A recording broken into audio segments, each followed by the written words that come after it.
എന്തുകൊണ്ടാണ് ഈ അജണ്ട വന്നിട്ട് ഇപ്പൊ 2022 മുതൽ ഈ നഗരസഭയിൽ ഇതിന്റെ അപേക്ഷ കൊടുത്തിട്ട് ഇതുവരെ നടപടിയാകാത്തതിന്റെ പിന്നിലുള്ള താല്പര്യം എന്താണ്? അവതരിപ്പിച്ച മുഴുവൻ സപ്ലൈ അജണ്ടകളും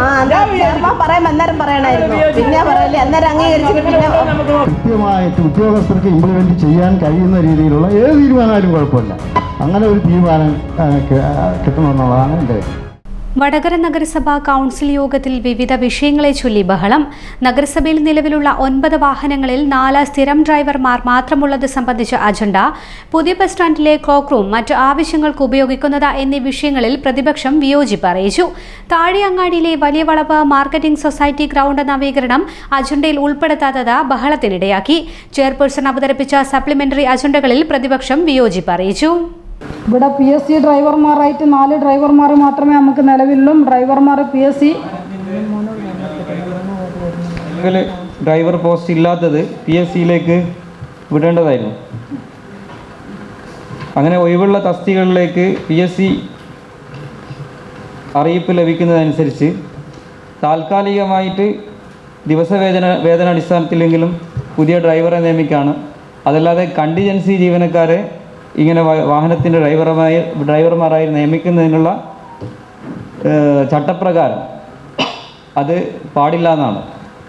അപ്പോൾ അത് പ്രകാരം നിലവിലുള്ള ഈ കണ്ടിജൻസി ജീവനക്കാരെ കണ്ടിജൻസി ആവശ്യങ്ങൾക്കായിട്ട് ഉപയോഗിച്ച് ചെയർപേഴ്സൻ്റെ വാഹനം ഉപയോഗിക്കുന്നതിന് താൽക്കാലികമായി കരാർ അടിസ്ഥാനത്തിലുള്ള പുതിയ ഡ്രൈവർമാരെ നിയമിക്കുന്നതിന് വേണ്ട നടപടികൾ റിപ്പോർട്ടാക്കും. അത് പുതിയ ഭരണസമിതി വരുന്ന സമയത്ത് ഇപ്പോൾ 2 ആഴ്ച സാവകാശത്തിലേക്കല്ലേ?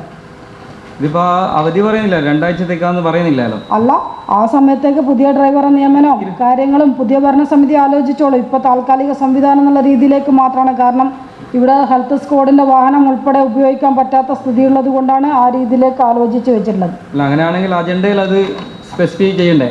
2 ആഴ്ചത്തേക്കാണെന്നുള്ള തീരുമാനത്തിലേക്ക് എഴുതണമെന്നില്ല. കാരണം വെച്ചാൽ വാഹനം പിന്നെ ഓൾറെഡി പുതിയ വാഹനം എങ്ങനെയാണോ ആ രീതിയിലേക്ക് പുതിയ ഭരണസമിതി ആലോചിച്ച് ചെയ്യുന്ന കാര്യമാണ്. പുതിയ ഭരണസമിതി തീരുമാനിക്കുകയാണെങ്കിൽ ഈ അജണ്ടയിൽ അങ്ങനെ ഒരു തീരുമാനം എടുക്കേണ്ട ആവശ്യമില്ലല്ലോ. തീരുമാനം ഒരു വണ്ടിയിലെ ഡ്രൈവർ മാത്രമല്ല, ഇവിടെയുള്ള എല്ലാ വണ്ടിയിലെ ഡ്രൈവർമാരിലേക്കും ആ തീരുമാനം പോകുന്നുണ്ട്. അതെ, കണ്ടിജൻസി ജീവനക്കാരെ നിയമനം നടത്തുന്നതിന് തടസ്സമുണ്ടല്ലോ. കണ്ടിജൻസി ജീവനക്കാരെ പകരം എന്നുള്ള രീതിയിലേക്ക് മാത്രമല്ലേ ഉപയോഗിക്കുന്നുള്ളൂ സുഹൃത്തെ. അതെ, പകരം എന്നുള്ളത് എത്ര കാലയളവിലേക്ക് കാലയളവ് പറയുന്നില്ല. ഇപ്പൊ ചെയർപേഴ്സന്റെ വണ്ടി കണ്ടിന്യൂ ചെയ്യാലോ, അത് പുതിയ ആലോചിക്കോ, ആ ഒരു രീതിയിൽ കണ്ടിന്യൂ ചെയ്യാലോ ഈ തീരുമാനം പറഞ്ഞുകൊണ്ട്. അതുകൊണ്ട് അതിൽ സ്പെസിഫൈ ചെയ്യുന്നില്ലെങ്കിൽ ആ അജണ്ടയോട് വിയോജിപ്പ് രേഖപ്പെടുത്തും. അല്ല, ഒരു കാര്യം പറയട്ടെ. നമ്മുടെ ഈ നമുക്ക് ഇപ്പം പല രീതിയിലുള്ള വാഹനങ്ങൾ കാണും. പക്ഷേ ഇവിടെ നഗരസഭയിൽ ഇപ്പം 4-5 പേര് മാത്രമാണ് ഈ പെർമനൻ്റ് സ്റ്റാഫായിട്ടുള്ളത്. അപ്പോൾ മറ്റ് ഈ ലൈസൻസ് ഉള്ളവർ നമ്മുടെ ജീവനക്കാർ ഉണ്ട് എങ്കിൽ കൃത്യമായിട്ട് ലൈസൻസ് നിയമപരമായിട്ടും യോഗ്യരായിട്ടുള്ളവരെ പകരം സംവിധാനത്തിൽ നമുക്ക് വയ്ക്കാം. ഇത് എല്ലാ പോസ്റ്റുകളും നമ്മൾ ഗവൺമെൻറ് സാങ്ഷനാക്കി തരണം എന്നില്ല. ഇപ്പോൾ പെർമനൻ്റ് പോസ്റ്റിൽ നിയമിക്കണമെങ്കിൽ അതിന് സർക്കാർ ഓർഡർ വേണം. ഇപ്പം നിലവിൽ നഗരസഭയുടെ സുഗമമായ പ്രവർത്തനം മുന്നോട്ട് കൊണ്ടുപോകുന്നത് ഈ പകരം ജീവനക്കാരെ അറേഞ്ച് ചെയ്താണ്. അത് ഒന്നുകൂടി റെക്ടിഫൈ ചെയ്യുന്നു കൗൺസിൽ, അത്രയേ ഉള്ളൂ. അത് ഇന്ന ദിവസം 15 ദിവസം 12 ദിവസമൊന്നുമല്ല. നിലവിൽ ഓടുന്ന സംവിധാനം ആ രീതിയിൽ ഒരു കൗൺസിലിൻ്റെ ഒരു തീരുമാനവും അംഗീകാരവും ആവശ്യമുള്ളതുകൊണ്ടാണ് ഈ ഇത് വന്നത്. അല്ലെങ്കിൽ നമുക്കിപ്പം ആരെയും ഉപയോഗിക്കാതെ വന്നു കഴിഞ്ഞാൽ നാളെ മുതൽ മൊത്തം സംവിധാനം സ്തംഭിക്കും. അത് കണ്ടിന്യൂ ചെയ്യുന്നതിന് വേണ്ടി മാത്രമാണ്. പിന്നീട് അത് വരും കാലത്ത് വേണമെങ്കിൽ സാങ്ഷൻ്റെ പോസ്റ്റ് ആയിക്കഴിഞ്ഞാൽ നമുക്ക് PSC വഴി നിയമിക്കുന്നതിന് ഒരു തടസ്സമില്ല. ഈ നിയമനം ഇതിപ്പോൾ താൽക്കാലിക സംവിധാനം ഒരുക്കുന്നത് PSC നിയമനത്തിനോ നിയമപരമായിട്ട് ഒരു പോസ്റ്റ് ക്രിയേറ്റ് ചെയ്യുന്നതിനോ സർക്കാരിനെ അയക്കുന്നതിനോ ബാക്കിയുള്ളൊരു തടസ്സമൊന്നുമല്ല. നിലവിൽ PSCക്ക് ഇത് റിപ്പോർട്ട് ചെയ്താണോ നേരത്തെ? നമ്മുടെ റിപ്പോർട്ട് ചെയ്യാത്ത സ്ഥിതിക്ക് ഇത് കണ്ടിന്യൂ ചെയ്യല്ലേ? ഇത് വാഹനങ്ങൾ എന്ന് പറയുമ്പോൾ നമ്മുടെ നഗരസഭയുടെ ഒരു സാങ്ഷൻ്റെ സ്ട്രെങ്ത് ഉണ്ട്. ആ സ്ട്രെങ്ത് ഫില്ല് ചെയ്തിട്ടുണ്ട്. ഇനി നമുക്ക് കൂടുതൽ വാഹനങ്ങൾ വേണം. ഇപ്പോൾ ഉദാഹരണത്തിന് ഇപ്പോൾ മാലിന്യ സംസ്കരണ രംഗത്ത് അതിൻ്റെ സംവിധാനം കൂടുന്നതനുസരിച്ച് വാഹനങ്ങളുടെ എണ്ണം ക്രമേണ നമ്മൾ കൂടുന്നുണ്ട്. അത് സ്വാഭാവികമായിട്ടും അത് സർക്കാരിൻ്റെ ഓരോ പ്രോജക്റ്റ് ബേസാണ്. ഇപ്പോൾ പ്രോജക്റ്റ് വൈസ് ഇപ്പം ഹരിതകർമ്മസേനയായാലും ബാക്കിയുള്ള മാലിന്യ സംസ്കരണ സംവിധാനത്തിലായാലും ഇപ്പോൾ സ്വച്ഛ് സർവേഷൻ്റെ അതിലും വാഹനങ്ങൾ കൂടുതൽ വാങ്ങാം, ലോറികളോ മറ്റു വാഹനങ്ങളോ. പക്ഷേ നമ്മൾ സാങ്ഷൻ്റെ സ്ട്രെങ്ത് എന്ന് പറയുമ്പോൾ ഈ നിലവിലുള്ള 4 ഉള്ളൂ. ഇനി സാങ്ഷൻ്റെ സ്ട്രെങ്ത് വർദ്ധിപ്പിച്ചുകൊണ്ട് ഡ്രൈവറുടെ വേക്കൻസി വേണമെങ്കിൽ നമുക്ക് ഗവൺമെൻറ്റിലേക്ക് അപ്ലൈ. പക്ഷേ ഇത് എന്ന് പറയുമ്പോൾ നിലവിലുള്ള ഓടിക്കൊണ്ടിരിക്കുന്ന സംവിധാനം പിന്നെ നമുക്കൊരു കൗൺസിൽ ഒരു തീരുമാനം വേണോ എന്നുള്ളത് മാത്രമേ ഉള്ളൂ. അത് അങ്ങനെ പുതിയ വേക്കൻസി വേണമെങ്കിൽ അടുത്ത കൗൺസിലിൽ വെച്ചിട്ട് നമുക്ക് ആ ഒരു രീതിയിലും പിന്നെ റെക്കമെൻഡ് ചെയ്യാം. പക്ഷേ പുതിയ വേക്കൻസികൾ വരുമ്പോഴും നമ്മളൊരു കാര്യം മനസ്സിലാക്കാനുള്ളത്, ഈ നഗരസഭയെ സംബന്ധിച്ചിടത്തോളം ഏറ്റവും കൂടുതൽ ഈ സ്ഥിരം ജീവനക്കാരുള്ളത്. ഇപ്പം കണ്ടീജൻറ്റ് ജീവനക്കാരിൽ 61 പേരും സ്ഥിരം ജീവനക്കാരാണ്. ഈ സ്ഥിരം ജീവനക്കാരെന്ന് പറയുമ്പോൾ മറ്റുള്ള താൽക്കാലിക ജീവനക്കാരെക്കാളും കൂടുതൽ പിന്നെ സാമ്പത്തികം നമ്മൾ നൽകേണ്ടി വരും. ഇപ്പം നമ്മളത് സ്ഥിരം ജീവനക്കാരെ പ്രൊമോട്ട് ചെയ്യുന്നതോടൊപ്പം തന്നെ നഗരസഭയുടെ ഒരു എക്സിസ്റ്റൻസ് കൂടി കാണുമ്പോൾ ഇന്ന് നമുക്ക് ഈ ഉള്ള ഓൺ ഫണ്ടും ബാക്കിയുള്ള സംവിധാനം ഉപയോഗിച്ച് നമുക്ക് ദൈനംദിന കർത്തവ്യങ്ങൾ നിറവേറ്റുന്നതിന് സഫിഷ്യൻ്റ് അല്ല. അതായത് ഏകദേശം ഒരു 50 ലക്ഷത്തോളം തന്നെ ഈ കണ്ടീജൻറ്റ് ജീവനക്കാർക്ക് മാത്രം ഒരു മാസം നമുക്ക് എക്സ്പെൻസ് ഉണ്ട്. പക്ഷേ ബാക്കിയുള്ള മുനിസിപ്പാലിറ്റിയിൽ എന്ന് പറയുന്നത് ഇതേപോലെ ഫസ്റ്റ് ഗ്രേഡ് മുനിസിപ്പാലിറ്റി ആയാലും ഈ 10-30 ഒരു അത്ര 10-12-15 ഒരു പെർമനൻ്റ് ആണ്. ബാക്കി നമ്മൾ CLR വ്യവസ്ഥയിലാണ് ചെയ്യുന്നത്. പക്ഷെ മുനിസിപ്പാലിറ്റിക്ക് ഇനി നമ്മളത് കൂടുതൽ ബാധ്യതയിലേക്ക് കൂടി പോകുന്ന ഒരു സംവിധാനത്തിലേക്ക് നമ്മളെല്ലാം സ്ഥിരം നിയമനത്തിലേക്ക് പോകുമ്പോൾ അതിൻ്റെ ഒരു ബുദ്ധിമുട്ടുണ്ട്. നിലവിൽ 9 വാഹനങ്ങളിൽ 4 ഡ്രൈവർമാരാണ് സ്ഥിരം ഡ്രൈവർമാരുള്ളത്. ഇപ്പോൾ 5 ഒഴിവുള്ളത് നമ്മളിപ്പോൾ PSCക്ക് വിടേണ്ട ഒഴിവുകൾ അല്ല, അങ്ങനെ PSCക്ക് വിടല്ല. ഈ 5 ഒഴിവേ അല്ല, ഇത് സാങ്ഷൻ്റെ ഒഴിവാകണമെങ്കിൽ നമ്മളിത് സർക്കാരിലേക്ക് സാങ്ഷൻ്റെ സ്ട്രെങ്തിന് നമ്മൾ പിന്നെ തീരുമാനം കൊടുത്ത് അവിടെ നിന്ന് സ്ഥിരം ഒഴിവായിട്ട് വന്നാൽ മാത്രമേ നമ്മൾ PSC ആ ഒരു രീതിയിൽ ചെയ്യാൻ പറ്റൂ. രണ്ടാമത്തത് വടകര പുതിയ ബസ് സ്റ്റാൻഡ് ബിൽഡിങ്ങിലെ ക്ലോക്ക് റൂം നിലനിർത്തുകയും ക്ലോക്ക് റൂമിനോട് അനുബന്ധിച്ച് അനധികൃതമായി നടത്തുന്ന ലോട്ടറി കച്ചവടം ചെയ്യുന്ന ഏരിയ നിശ്ചിത വാടക നിശ്ചയിച്ച് ലേലത്തിൽ വെച്ച് തുടർ നടപടി സ്വീകരിക്കുന്നതിന് കൗൺസിലിലേക്ക് ശുപാർശ ചെയ്യാൻ ഉപസമിതി തീരുമാനിച്ചു. ഈ തീരുമാനമാണ് സംയുക്ത പരിശോധനയുടെ റിപ്പോർട്ടായിട്ട് വന്നിട്ടുള്ളത്. അതുപ്രകാരം ധനകാര്യ കമ്മിറ്റിക്ക് വിടുകയാണ്. ധനകാര്യ സ്റ്റാൻഡിംഗ് കമ്മിറ്റി ഇതിൻ്റെ വാടകയും അതുപോലെ തന്നെ ലേലം ചെയ്യാനുള്ള ഡേറ്റും നിശ്ചയിച്ച് ലേല നടപടിയിൽ കൂടെ ഈ വാടകക്ക് കൊടുക്കുന്ന സംവിധാനം ധനകാര്യ സ്റ്റാൻഡിംഗ് കമ്മിറ്റിക്ക് വിടുകയാണ്. ടെറസ് ഉപയോഗിക്കാവുന്നതാണെന്നല്ലേ? ടെറസ് ഉപയോഗിക്കുന്നതിന് അതിൽ തർക്കമില്ല, അതിൽ വ്യക്തതയില്ല. കാരണം അത് പരിശോധിച്ചിട്ട് ബാക്കി തുടർ നടപടി സ്വീകരിക്കണം എന്നും പറയുന്നുണ്ട്. അതാ പറയുന്നത്, ഇപ്പോൾ കൗൺസിലിലേക്ക് വന്നിട്ട് പിന്നെയും പരിശോധിക്കാൻ പോകാനാണോ? അവിടുന്ന് ധനകാര്യ കമ്മിറ്റിയിൽ ഞാൻ പറയട്ടെ, ഈ സംയുക്ത പരിശോധന നടത്തിയതിന് ശേഷം നിങ്ങളെല്ലാവരും സംയുക്ത പരിശോധനയിൽ പോയ ആളുകൾ ഒപ്പിട്ടിട്ടുള്ള റിപ്പോർട്ടാണ് എൻ്റെ മുമ്പിലേക്ക് വന്നിട്ടുള്ളത്. കറക്റ്റ്. ഞാനത് കഴിഞ്ഞ ഈ സമിതിയിൽ ചോദിച്ചിരുന്നു. ആ ടെറസ് ഉപയോഗിക്കുകയാണെന്നുള്ള കരാർ പറയുന്നു. അപ്പോൾ ടെറസിൻ്റെ മേലെ റൂഫ് ഇതാക്കിയിട്ടുണ്ട്, അത് റൂമായിട്ട് ഉപയോഗിക്കുന്നുണ്ട്. അതാ പ്രശ്നം. അയാൾ ടെറസ് ഉപയോഗിക്കുന്നതിന് പ്രശ്നമില്ല. അത് അവിടെ മേൽക്കൂര നിർമ്മിച്ചിട്ട് അവിടെ ആളുകളെ താമസിപ്പിക്കുന്നു, അതാണ് ഒരു കണ്ടെത്തൽ. അതുപോലെ അതിലൊരു വ്യക്തത രണ്ടാമത് പറയുന്നത്, ഈ ക്ലോക്ക് റൂമിൽ ലോട്ടറി സ്റ്റാളായിട്ട് ഉപയോഗിക്കുന്നതിൽ ഇപ്പം നമ്മൾ ടെൻഡറിലേക്ക് പോകുന്നു. പക്ഷേ ഇതിപ്പോൾ ഇത്രയും കാലം ഉപയോഗിച്ചിട്ടുണ്ടല്ലോ, ഇത്രയും കാലം ഉപയോഗിച്ചിട്ടുണ്ട്. സാധാരണ നമ്മൾ അങ്ങനെ പിന്നെ ഇത് ഉപയോഗിക്കുന്നതിന് ആ കാലഘട്ടത്തിലുള്ള ആ വാടകയും കൂടി ഈടാക്കണം. നമ്മൾ ഏറ്റവും ചുരുങ്ങിയത് പരാതി തന്ന ആ തീയതി മുതൽ 3 വർഷമായി. ഇപ്പം എന്താ വെച്ചാൽ ഇനിയിപ്പോൾ ഒരു കൗൺസിലും ഒരു കമ്മിറ്റിയൊക്കെ ഒക്കെ സമയമുള്ളൂ.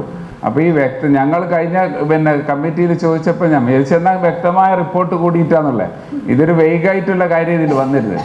ഇപ്പോൾ രണ്ടാമത് പിന്നെ അതിലേക്ക് ആക്കേണ്ട ആവശ്യമില്ല. കഴിഞ്ഞ കമ്മിറ്റി തന്നെ ചർച്ച ചെയ്തിട്ട് വ്യക്തത വരുത്താമായിരുന്നു. നിങ്ങൾ നാളെ തന്നെ ധനകാര്യ സ്റ്റാൻഡിംഗ് കമ്മിറ്റി ചേർന്നോ? സ്റ്റാൻഡിംഗ് കമ്മിറ്റിയിലെ പ്രകാരം ഇത് ഒന്നും കൂടെ പുനഃപരിശോധിച്ച് എന്താണോ ഉചിതമായ രീതിയിലേക്ക് അടുത്ത കൗൺസിലിലേക്ക് തന്നു. ഇതിൽ അനധികൃത നിർമ്മാണം നടത്തിയിട്ടുണ്ടല്ലോ, അതിനും നടപടി സ്വീകരിക്കണ്ടേ? ഇപ്പം 100 m² അനധികൃത നിർമ്മാണം നടത്തിയതുമായി ബന്ധപ്പെട്ടുള്ള നടപടികളൊന്നും സ്വീകരിച്ചിട്ടില്ലല്ലോ. ഈ ക്ലോക്ക് റൂം ഉപയോഗക്രമം മാറ്റി ലോട്ടറി സ്റ്റാളാക്കുന്നേരോ അതിനാരാ ലൈസൻസ് കൊടുത്തത്?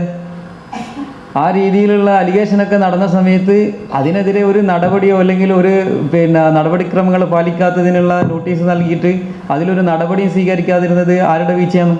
ഇതിൽ എല്ലാ വിഭാഗം ഉദ്യോഗസ്ഥന്മാരുടെയും സംയുക്ത പരിശോധനയാണ് നിങ്ങളിലൂടെ നടത്തിയിട്ടുള്ളത്. ആ പരിശോധനയുടെ റിപ്പോർട്ടാണ് ഞാനിവിടെ വായിച്ചത്. ഇപ്പം 3 വർഷമായില്ല പരിശോധന നടത്തിയിട്ട്, ഇതുവരെ നടപടി ആയിട്ടില്ലല്ലോ. പരിശോധന നടത്തിയിട്ടില്ല 2-2.5 വർഷമായി. കഴിഞ്ഞ ധനകാര്യ കമ്മിറ്റിയിൽ ഇത് പറയുകയും ചെയ്തതാണ്.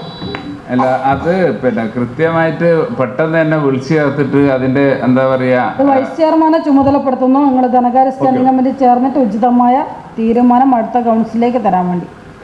അടുത്ത കൗൺസിൽ ഉണ്ടാവും. അല്ല, അത് ഏറ്റെടുക്കാം. പക്ഷേ കഴിഞ്ഞ കൗൺസിലുള്ള ഒരു പരാമർശം കൂടി ഇവിടെ ശ്രദ്ധയപ്പെടുത്താനുണ്ട്. ഇതേ സാധനമാണ് കഴിഞ്ഞ കൗൺസിലിൽ അസീസ് മാഷ് പറഞ്ഞപ്പോൾ ഞാൻ പറഞ്ഞത്. ഇങ്ങനെ ഒരു ഉപസമിതിയുടെ ശുപാർശ ഉണ്ടായിട്ടുണ്ട്, ധനകാര്യ കമ്മിറ്റിയുടെ തീരുമാനമായിട്ട് ഉണ്ടായിട്ടുണ്ട്. അപ്പോൾ അസീസ് മാഷ് പറഞ്ഞത് സഭയെ തെറ്റിദ്ധരിപ്പിക്കുന്നത്, ഞാൻ കളവ് പറയുന്നതാണ്. അതേ തീരുമാനമാണ് വന്നത്, പക്ഷെ അതിന് തുടർ നടപടികൾ ഉണ്ടായില്ല എന്നുള്ളതാണ് സത്യം. പക്ഷേ ഞാൻ പറഞ്ഞത് വളരെ കൃത്യമായിട്ട് ഇത്രയും ആളുകൾ ഒപ്പിട്ട കടലാസുണ്ട്, പക്ഷെ അത് ഞാൻ തെറ്റിദ്ധരിപ്പിക്കുന്നു എന്ന് പറഞ്ഞാൽ അവിടെ അവസാനിച്ചു ഞാൻ വിചാരിക്കുന്നത്. പക്ഷെ അത് പുറത്തുനിന്ന് സംസാരമുണ്ട്, ഇങ്ങനെ തെറ്റിദ്ധരിപ്പിക്കുന്നു, അത് ശരിയല്ല എന്നുള്ള പറയുന്നത്. ധനകാര്യ കമ്മിറ്റി കൃത്യമായി പറഞ്ഞു, അവരെ ഹിയറിംഗിൽ വിളിച്ചു, ഹിയറിംഗിൽ നമ്മളെല്ലാം പങ്കെടുത്ത അയാളുടെ വാദം പറഞ്ഞു, ആ വാദം പരിശോധിക്കാൻ ROയെ ചുമതലപ്പെടുത്തി. അതെല്ലാം കൃത്യമായി ധനകാര്യ കമ്മിറ്റിയിൽ ചർച്ച ചെയ്താണ്. അസീസ് മാഷോട് ഒക്കെ ചർച്ച ചെയ്ത രേഖകൾ അതല്ലേ, ഞാൻ അന്നും പറഞ്ഞു രേഖയുണ്ട്, ഞാൻ അന്നും പറഞ്ഞല്ലോ രേഖയെ പരിശോധിക്കാന്ന് പറഞ്ഞല്ലോ. കൃത്യമായ രേഖയാണല്ലോ ഇപ്പൊ വന്നിട്ടുള്ളത്. ധനകാര്യ കമ്മിറ്റി ഞാൻ നിങ്ങൾ പറഞ്ഞല്ലോ, കഴിഞ്ഞാൽ പറഞ്ഞല്ലോ, ഉപസമിതിയുടെ റിപ്പോർട്ട് കൃത്യമായി ധനകാര്യ കമ്മിറ്റി ചർച്ച ചെയ്തു, ROയെ ചുമതലപ്പെടുത്തി. അതാണ് ഇപ്പൊ കൗൺസിലിലേക്ക് വന്നിട്ടുള്ളത്. നമുക്കൊന്നും ഒളിച്ചു വെക്കാനായില്ല. നമ്മൾ അന്ന് പറഞ്ഞെന്താ, ലോട്ടറി ആയിട്ട് ഉപയോഗിക്കുന്ന സ്ഥലം വാടക ഈടാക്കണം എന്ന് തന്നെയാണ് ധനകാര്യ കമ്മിറ്റിയിൽ എല്ലാ ആളുകളും പറഞ്ഞ അങ്ങനെ തന്നെയാണ്. പക്ഷേ അനധികൃത നിർമ്മാണവുമായി ബന്ധപ്പെട്ടുകൊണ്ട് നിർമ്മാണമായി അന്നത്തെ സെക്രട്ടറിയാണ് ആ ഹിയറിംഗ് പങ്കെടുത്തത്. ആ നിർമ്മാണം നമുക്ക് ഏറ്റെടുക്കാം, കൗൺസിലിന് ഏറ്റെടുക്കാം എന്ന് വരെ ശുപാർശ ചെയ്തിട്ടുണ്ട്. അപ്പോൾ ഇവിടെ ഒരു ഒളിച്ചു കളിയും ഇതിൻ്റെ ഭാഗമായിട്ട് വന്നില്ല. ധനകാര്യ കമ്മിറ്റിയുള്ള അംഗം തന്നെ തെറ്റിദ്ധരിപ്പിക്കുന്നത് ശരിയല്ല എന്നുള്ളതാണ് പറയാനുള്ളത്. ഞാൻ പറഞ്ഞത് എന്താ വെച്ചാൽ, ഈ പറഞ്ഞ 5 ആളാണ്, അവർ ഒരു ശുപാർശ തന്നു. ആ ശുപാർശ ധനകാര്യ കമ്മിറ്റിയിൽ ഇവരുടെ റിപ്പോർട്ട് ഇങ്ങനെയാണെന്ന് വന്നിട്ട് ചർച്ച നടത്തിയിട്ടില്ല. അങ്ങനെ ആയിരുന്നെങ്കിൽ ഇങ്ങനെയുള്ളൊരു ശുപാർശ അല്ല വരിക. നമ്മൾ ഓരോ കാര്യത്തിലും സ്പെസിഫിക് ആയിട്ട് ഒരു തീരുമാനമായിട്ട് രണ്ടാമതൊരു കമ്മിറ്റി കൂടേണ്ട ആവശ്യമില്ല. സതീഷ് മാഷ ഇപ്പം ചെയർപേഴ്സൺ രണ്ടാമത് ഇങ്ങോട്ടേക്ക് ശുപാർശ ചെയ്യുന്നത് അവിടെ ഇവരുടെ ഈ സമിതിയുടെ റിപ്പോർട്ട് ചർച്ച ചെയ്തിട്ട് തീരുമാനമായിട്ട് കൊടുത്താൽ മതിയായിരുന്നു. ഞാൻ ചോദിച്ചപ്പോൾ ഈ റിപ്പോർട്ട് അവിടെ വായിച്ചിട്ടില്ല. ഞാൻ ആ സമിതിയിൽ ഈ ധനകാര്യ കമ്മിറ്റിയിൽ പെട്ട ആളാണെങ്കിലും ഈ പരിശോധന ആദ്യത്തെ സമിതിയിൽ ഞാനുണ്ടായിരുന്നു. ആ നിലക്കാ ചോദിച്ചേ. അപ്പോൾ അവിടെ നിങ്ങൾ ഈ റിപ്പോർട്ട് ചർച്ച ചെയ്തിട്ടുണ്ടെങ്കിൽ ഞാനത് കേൾക്കുമായിരുന്നു.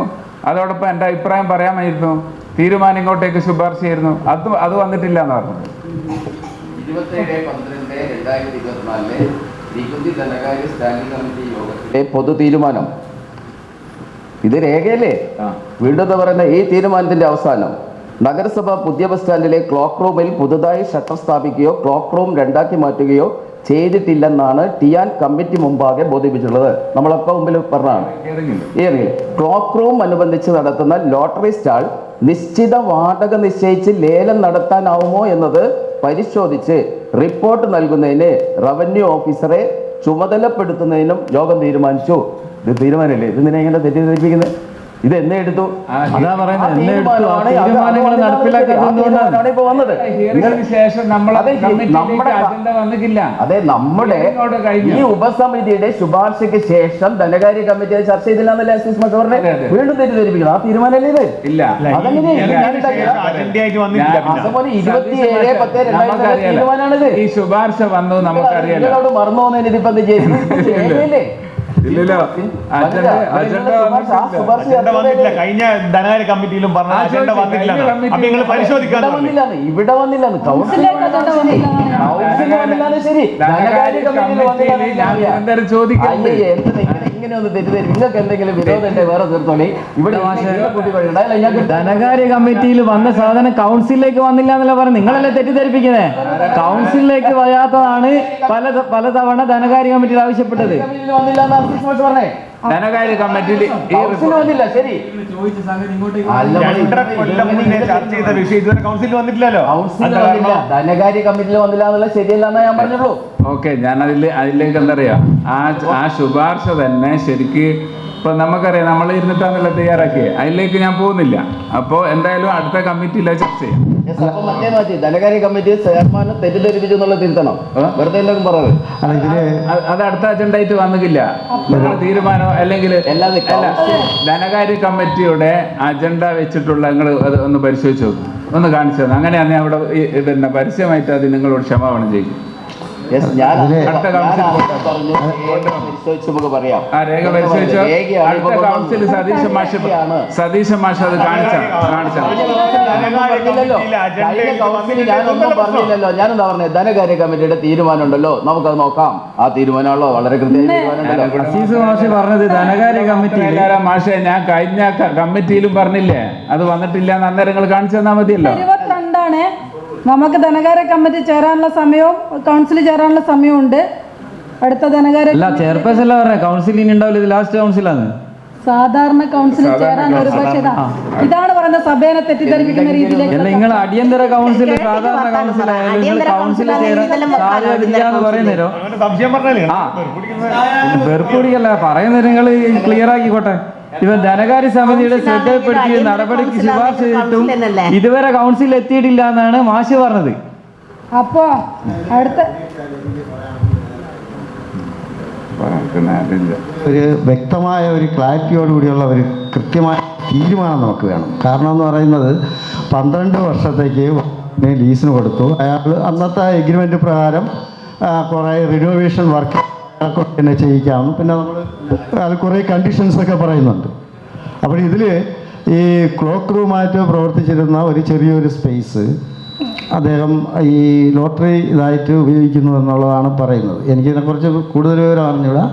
നേരത്തെ ഉദ്യോഗസ്ഥരൊക്കെ പരിശോധിച്ചെന്നാണ് ഇവിടെ പറയുന്നത്. എന്തായാലും അതിൽ ഈ ക്ലോക്ക് റൂമായിട്ട് പ്രവർത്തിക്കുന്ന സ്ഥലം ക്ലോക്ക് റൂമായിട്ട് നിലനിർത്തണമോ അല്ല ആ സ്ഥലം പിന്നെ ഈ കക്ഷിയിൽ നിന്നും ഫൈൻ ഈടാക്കിക്കൊണ്ട് എത്ര വർഷമാണോ ചെയ്തിരിക്കുന്നത് അത് ചെയ്യണോ, ഇനി ഇല്ല അത് അടുത്ത് കൃത്യമായിട്ട് ലേലം ചെയ്ത് കൊടുത്ത് ആ നിയമപരമായിട്ട് ഇങ്ങനൊരു 3 കാര്യം അവിടെ നിൽക്കുന്നു. ഇത് കൃത്യമായിട്ട് തീരുമാനമെടുത്തില്ലെങ്കിൽ ഉദ്യോഗസ്ഥർക്കും ലയബിലിറ്റി വരുന്ന ഒരു വിഷയമാണ്.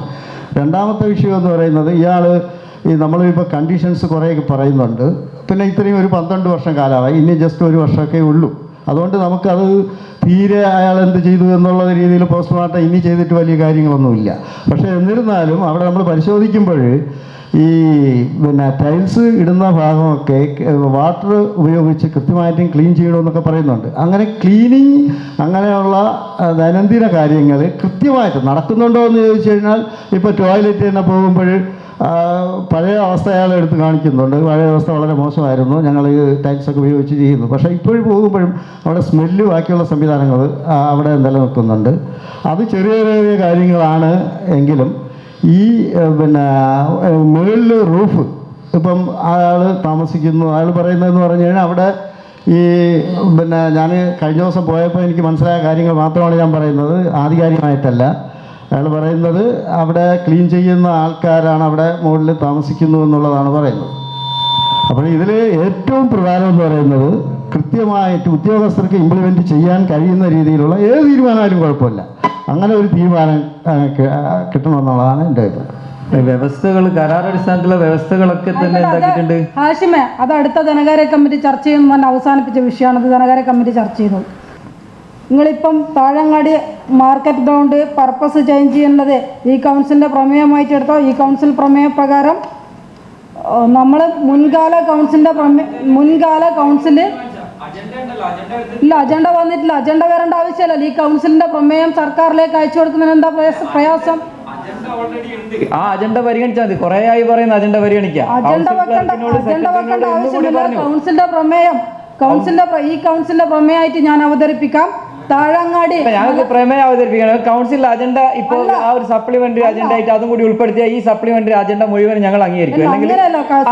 അജണ്ട മുഴുവൻ ഞാൻ അംഗീകരിക്കും. അജണ്ട വന്നിട്ട് ഇങ്ങനെ ആരാ ഇത് തടഞ്ഞു വെക്കുന്നത്? എത്ര വർഷമായി? നഗരസഭയിൽ ഈ പരാതികൾ നിരന്തരമായി വന്നു. ഇപ്പോ ഈ അജണ്ട വന്നിട്ട് അവതരിപ്പിച്ചു കഴിഞ്ഞാൽ അവതരിപ്പിക്കുന്ന പ്രമേയം സർക്കാരിലേക്ക് തന്നെയാണ് പോകുന്നത്. ഈ സർക്കാരിലേക്ക് ഈ കൗൺസിലിന്റെ ആദ്യ പ്രമേയമായിട്ട് സർക്കാരിലേക്ക് നമുക്ക് കൊടുക്കാം. അല്ല, ഞാൻ ചോദിക്കുന്നത് ഇപ്പം അതിലൊരു തർക്കത്തിന്റെ ആവശ്യമില്ലല്ലോ. നമുക്ക് അടുത്ത കൗൺസിൽ അജണ്ടയായിട്ട് ഉൾപ്പെടുത്തിയിട്ട് അംഗീകരിച്ചുകൂടെ? അതിനെന്താ സാങ്കേതിക തടസ്സം ഉണ്ടോ? അല്ല, അങ്ങനെ ഒരു സാധനത്തിൽ മേഖല മാത്രം നമ്മൾ അജണ്ടയായിട്ട് വെക്കേണ്ട സർക്കാർ പരിഗണിക്കണം. അത് എന്തുകൊണ്ട് അങ്ങനെ പറയുന്ന വെച്ചാല് മലബാർ, ഞാൻ പറയട്ടെ, ഞാൻ പറഞ്ഞോട്ടെ, നിങ്ങളിരിക്കും മലബാർ മാഷിരിക്കെ, ഞാൻ പറയാം. മലബാർ മാർക്കറ്റിംഗ് സൊസൈറ്റി ഗ്രൗണ്ട് എന്ന് പറഞ്ഞ വ്യാവസായിക അടിസ്ഥാനത്തിലുള്ള പ്ലോട്ട് എന്നുള്ള രീതിയിലേക്ക് നഗരസഭ വാങ്ങിയെടുത്ത ഭൂമിയാണത്. അത് ഇപ്പോഴും യാതൊരുവിധ തർക്കവും ഇല്ലാത്ത രീതിയിലേക്ക് എല്ലാ താഴങ്ങാടിലെ കുട്ടികളെല്ലാം നഗരസഭേൻ്റെ വിവിധ ഭാഗങ്ങളിൽ നഗരസഭ തന്നെ, നഗരസഭേൻ്റെ കേരളോത്സവം പരിപാടിയാലും മറ്റ് പരിപാടികളാലും നമ്മൾ ആ ഗ്രൗണ്ടിനെ വിപുലമായ രീതിയിലേക്ക് ഉപയോഗപ്പെടുത്തുന്നുണ്ട്.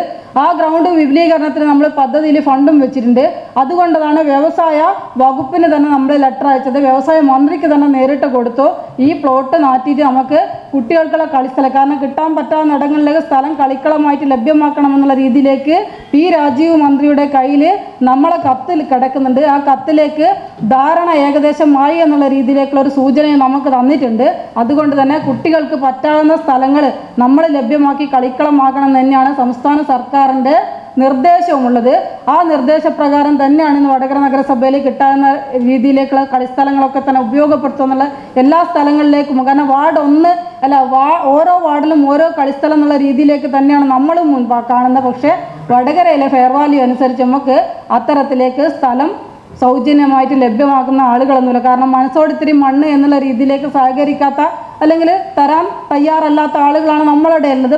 നമുക്ക് തൊട്ടപ്പുറത്തേക്ക് വില്യാപ്പള്ളി പഞ്ചായത്തിൽ പോലും 3 കുടുംബങ്ങൾക്ക് താമസത്തിന് വേണ്ടിയുള്ള ഭൂമി വിട്ടുകൊടുത്ത ആളുകളുണ്ട്. പക്ഷേ വടകര ഇതൊരു പട്ടണം എന്നുള്ള രീതിയിലേക്ക് നമുക്ക് ആ രീതിയിലേക്ക് ഭൂമി കിട്ടുന്നില്ല. എന്തായാലും പി രാജീവ് മിനിസ്റ്ററെ കഴിഞ്ഞ നമ്മൾ എറണാകുളത്ത് വെച്ച പരിപാടിയിൽ കണ്ട സമയത്തേക്ക് നമ്മൾ ആ സംഗതി സൂചിപ്പിച്ച സമയത്ത് അതിലേക്കൊരു ധാരണയാവുന്നുണ്ട് എന്നുള്ളൊരു മറുപടി എനിക്ക് നേരിട്ട് തന്നിട്ടുണ്ട്. അതുകൊണ്ട് തന്നെ ആ രീതിയിലേക്ക്, അതുകൊണ്ടാണ് ഞാൻ പറയുന്നത് സർക്കാരിൻ്റെ ശ്രദ്ധയിലേക്ക് ഇന്നത്തെ കൗൺസിലിൻ്റെ പ്രമേയമായിട്ട് ഇത് കൊടുത്തുകൊണ്ട് ആ ഓർമ്മപ്പെടുത്തേണ്ട മറുപടി എന്നുള്ള രീതിയിലേക്ക് തൊട്ടടുത്ത ദിവസം തന്നെ നമുക്ക് കിട്ടാവുന്ന രീതിയിലേക്ക് എത്തിക്കാൻ വേണ്ടിയുള്ള ശ്രമം ഈ പ്രമേയമാണെങ്കിൽ ചെയ്യാമെന്ന്. എന്തായാലും അവിടെ ധാരണയായി എന്ന് മിനിസ്റ്റർ തന്നെ നേരിട്ട് പറഞ്ഞ സ്ഥിതിക്ക് ചിലപ്പോൾ നമുക്ക് മറുപടി വരേണ്ട സമയം മാത്രമേ ഉള്ളൂ. ഇതിൽ 3 പ്രമേയം ഈ കൗൺസിലിൻ്റെ മുമ്പാകെ ഞാൻ ചെയർപേഴ്സൻ്റെ ടേബിളിൽ വെച്ചിട്ടുണ്ട് ഈ വിഷയം പറഞ്ഞുകൊണ്ട്.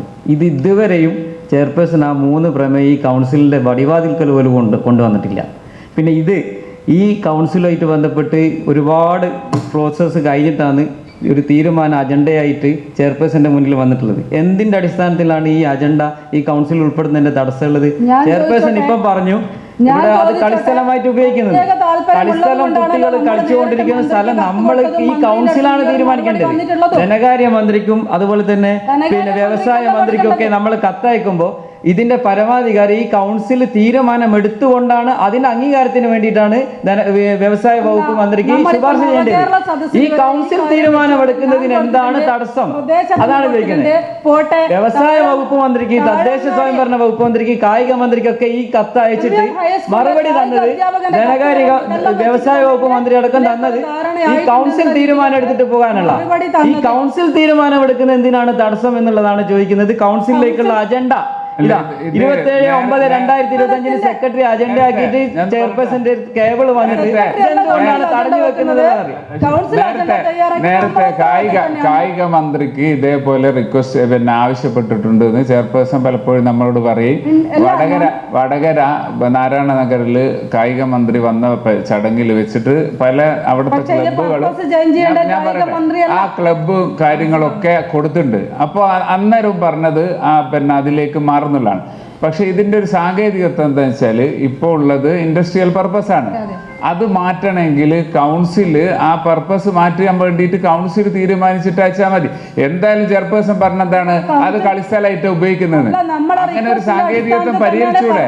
മാറ്റിക്കൊണ്ടൊരു ധാരണയായി മിനിസ്റ്റർ ഭാഗത്ത്. കാരണം അല്ല, അത് കൗൺസിലൂടെ പോട്ടെ. ആ കൗൺസിലൂടെ പോകുന്നതിന് എന്താണ് തടസ്സം എന്നാണ് ചോദിക്കുന്നത്. കൗൺസിലൂടെ പോകാൻ ഇവിടെ അജണ്ട ആയിട്ട് വന്നിട്ടുണ്ട്. ഈ അജണ്ട കൗൺസിൽ അംഗീകരിക്കുന്നതിന് എന്താണ് തടസ്സം? കൗൺസിലിന്റെ ടേബിളിൽ വരുന്നതിന് എന്താണ് തടസ്സം? അപ്പൊ ഈ പറയുന്നതിൽ ഒരു ആത്മാർത്ഥത ഇല്ല എന്നുള്ളതാണല്ലോ. ഇതിലൊരു ആത്മാർത്ഥത ഇല്ല എന്നുള്ളതാണ്. മറുപടി പറയാൻ പറ്റൂല. ഇതേ വിഷയം തന്നെ ഈ കഴിഞ്ഞ കൗൺസിൽ ചെയർമാനായിരിക്കുന്ന കൗൺസിൽ ഇതേ പ്രമേയം വടകര മുനിസിപ്പൽ കൗൺസിൽ അതിനെന്താ തെളിവുള്ളേ? ശ്രീധരേട്ടൻ ചെയർമാനായ സമയത്തുള്ള ആളുകൾ ഇവിടെ ഉണ്ട്. ഞാൻ അന്നത്തെ പത്രവാർത്തയും അന്നത്തെ കൗൺസിൽ ഈ കൗൺസിലിന്റെ വാക്കാൽ പറഞ്ഞെന്നല്ലാണ്ട് ആ ഒരു പ്രമേയം ഒന്നും അവതരിപ്പിച്ചിട്ടില്ല. അത് വെറുതെ തെറ്റിദ്ധരിപ്പിക്കല. ശ്രീധരേട്ടനുള്ള സമയത്ത് എടുത്തത് 2016 ഒക്ടോബർ 10 ചേർന്ന കൗൺസിലിൽ ഇങ്ങനെ ഒരു വിഷയം അന്നത്തെ വാർഡ് കൗൺസിലർ നഫ്സൽ ഉന്നയിച്ചപ്പോൾ പ്രതിപക്ഷ ഭാഗത്തുള്ള എല്ലാ ആളുകളും ഐക്യകണ്ഠേന ആ വിഷയം ഉന്നയിച്ചപ്പോൾ അത് വാക്കാൽ ധാരണയായി. അതിന്റെ പേരിൽ ഒരു സ്വീകരണ പരിപാടികൾ വെച്ചു. പക്ഷെ ഇപ്പോൾ എന്താണ്? പർപ്പസ് മാറ്റിയിട്ടില്ല. ഈ പർപ്പസ് മാറ്റേണ്ടത് ആരാണ്? കൗൺസിലാണ് അധികാരം. കൗൺസിൽ പർപ്പസ് മാറ്റാനുള്ള തീരുമാനം എടുത്തിട്ട് വ്യവസായ വകുപ്പ് മന്ത്രിക്ക് അയക്കണം, കായിക മന്ത്രിക്ക് അയക്കാം. അതിന്റെ പ്രൊസീജിയർ ആ രീതിയിൽ പോട്ടെ. നിങ്ങൾ എന്തുകൊണ്ടാണ് ഈ അജണ്ട വന്നിട്ട് ഇപ്പൊ 2022 മുതൽ ഈ നഗരസഭയിൽ ഇതിന്റെ അപേക്ഷ കൊടുത്തിട്ട് ഇതുവരെ നടപടിയാകാത്തതിന്റെ പിന്നിലുള്ള താല്പര്യം എന്താണ് അതിന്റെ ആവശ്യം എന്നുള്ളതാണ് ഞങ്ങൾക്ക് അറിയാത്തത്. ഈ കുട്ടികൾ കളിക്കുന്ന സ്ഥലം എന്ന് നിങ്ങൾ പറയുന്ന സമയത്ത് തന്നെ ഇതിനെ എന്താക്കുന്നില്ല, അംഗീകരിക്കുന്നില്ല.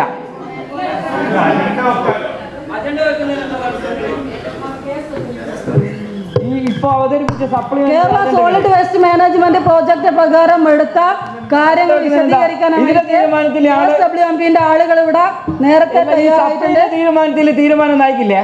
സപ്ലൈ അതിന്റെ തീരുമാനിക്കില്ല. തീരുമാനം അതുകൊണ്ട് ഇന്ന് അവതരിപ്പിച്ച മുഴുവൻ സപ്ലൈ അജണ്ടകളും നമുക്ക് നോക്കാം. അല്ലാതെ ചെയർപേഴ്സൺ പറയല്ലേ ഉത്തമ ബോധ്യത്തോടു കൂടി പറയാണ് സാധ്യമാകുന്ന സാധനം വരുന്നത് കഴിയില്ലേ? പിന്നെ അപ്പൊ നിങ്ങളെ ഉദ്ദേശം അല്ലാതെ തീരുമായ ഒരു കാര്യത്തിന് അജണ്ട വെക്കേണ്ട ആവശ്യമില്ല.